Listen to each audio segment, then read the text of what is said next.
تو دیکھیں تقوی و پرہیزگاری جب ہوگا نا تو آپ جو بھی تبلیغ معاشرے میں کریں گے اس کا لازمی اثر ہوگا، لازمی اس کا آپ کی باتوں کے اندر اثر ہوگا. یعنی ممکن نہیں ہے کہ آپ کی باتیں بے اثر ہو جائیں. ہمارے ساتھ بہت بڑا مسئلہ ہے کہ ہماری باتوں میں اثر اسی وجہ سے نہیں ہے کہ ہم نہیں کر پاتے اپنے علم کے اوپر عمل. آیت اللہ شیخ جعفر آل کاشف الغطا، اصل میں ان کا نام تو شیخ جعفر تھا، اور یہ مالک اشتر جو امیر المومنین کے خاص اصحاب میں سے تھے، یہ ان کی نسل سے تھے. آیت اللہ شیخ جعفر آل کاشف الغطا 13ویں اور 14ویں صدی ہجری کا ان کا جو ہے وہ زمانہ ہے.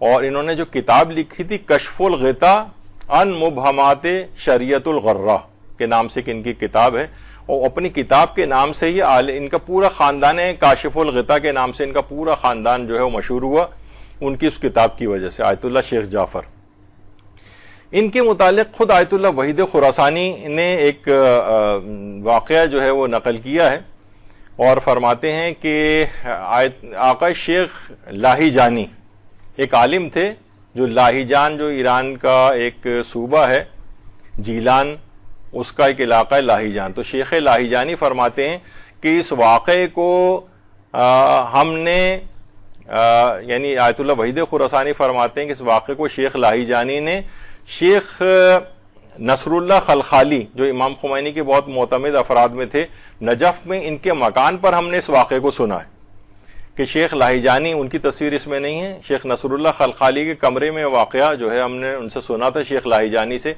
کہ آیت اللہ شیخ جعفر آل کاشف الغطا جب لاہی جان تشریف لائے تھے تو وہاں پر ایک نوجوان کا کیس ان کے پاس لایا گیا، اور اس نوجوان کے اوپر ایک جنی کا سایہ ہو گیا تھا، جنی کا، اور وہ نوجوان بالکل ہڈیوں کا ڈھانچہ بن گیا تھا. ظاہر ہے جن کا اثر ہو جائے کسی پر تو وہ ہڈیوں کا ڈھانچہ بن گیا تھا. تو ان کے پاس لایا گیا تو انہوں نے کہا کوئی مسئلہ نہیں ہے، تم 2 کاغذ لے کر آؤ. 2 کاغذ لے کر آئے، اور 2 کاغذوں کے اوپر انہوں نے ایک عبارت لکھی اور کہا کہ وہ جنی دوبارہ اگر تمہارے پاس آئے تو یہ 2 کاغذ اس کو پکڑا دینا. واقعہ بہت طویل ہے، اس کے اندر اور باتیں بھی بہت ساری ہیں، وہ میں ساری حذف کر رہا ہوں کیونکہ اتنا وقت نہیں ہے. 2 الگ الگ معاملات تھے، کہا ان دونوں باتوں کے لیے اس کو یہ 2 کاغذ پکڑا دینا.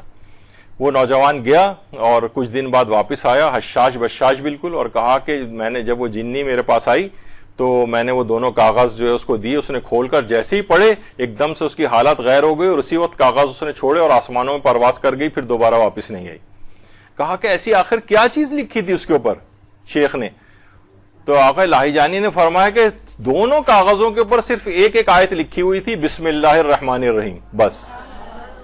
اللہم صلی اللہ علیہ وسلم.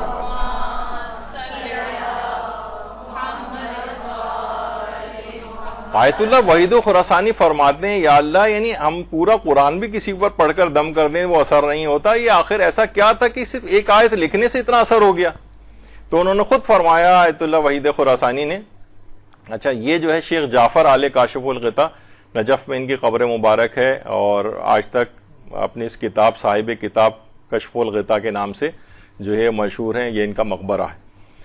تو فرماتے ہیں کہ کیوں آخر ان میں کیا ایسا ایک آیت لکھنے میں اثر پذیری ہو گئی اور ہم پورا قرآن بھی پڑھ دیں تو اثر پذیری نہیں ہوتی؟ تو انہوں نے فرمایا اصل بات یہ ہے کہ قرآن کی آیت ہے لا یمسہ الا المطہرون، اس کو مس نہیں کر سکتے جب تک کہ سوائے پاک و پاکیزہ افراد کے.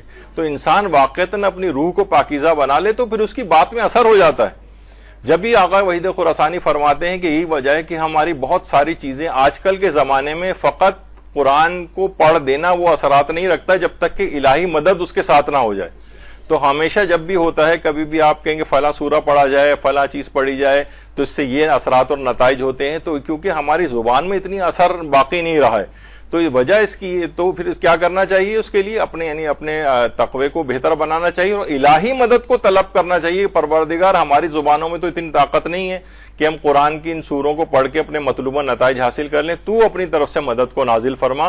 تو ایکسٹرا الہی مدد آج کل کے دور میں درکار ہوتی ہے. آیت اللہ وحید خراسانی فرماتے ہیں تو جتنا انسان اپنے نفس کو پاکیزہ بنائے گا اتنا ہی زیادہ. آپ نے دیکھا کہ جو کسی سے مسئلہ حل نہیں ہو رہا تھا انہوں نے فقط قرآن کی 2 آیتیں لکھی اور کہا یہ بس اس کو دکھا دینا، اور وہ اس کے بعد سے وہ غائب ہو گئی، پھر دوبارہ وہ اس نوجوان کے اوپر کبھی نہیں آئی. یہ ان کی شیخ جعفر آل کاشف الغطا کی نسل سے شیخ محمد حسین آل کاشف الغطا ہیں جو بہت بڑے اپنے زمانے کے علماء میں ان کا شمار ہوتا تھا. اچھا شیخ جعفر آل کاشف الغطا کے متعلق ایک بات اور کہ اتنی دیکھیے عمل بھی ایسے ہونا چاہیے نا, اور یہ جو عمل ہوتا ہے یہ اصلاً لوگوں کی باتوں کو برداشت کرنے سے بھی حاصل ہوتا ہے. ایک دفعہ ظاہر مرجے تھے ان کے پاس, بہت زیادہ پیسہ بھی آتا تھا تو حضرت امیر المومنین علیہ السلام کی طرح سے اللہم صلی علی محمد و آل محمد